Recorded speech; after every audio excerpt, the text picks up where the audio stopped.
মাকে জিজ্ঞেস করেছিলাম, মা, মেয়েদের স্বাধীনতা কোথায়? উত্তরে মা বললেন, এখন কিসের স্বাধীনতা? বিয়ের পর স্বামীর সাথে যা ইচ্ছে তাই করবে, নিজের স্বাধীনতা খুঁজে নেবে।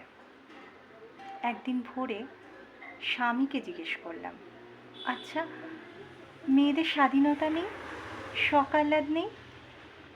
উত্তরে স্বামী বলল, এখন কিসের স্বাধীনতা? বিয়ের আগে যা করেছো করেছো, এখন আর করা যাবে না। লোকে কি বলবে? ছেলে মেয়েদের মানুষের মতো মানুষ করো, তারপর যা ইচ্ছা তাই করবে। আজ আমার ছেলের বয়স 20-তে পা দিল।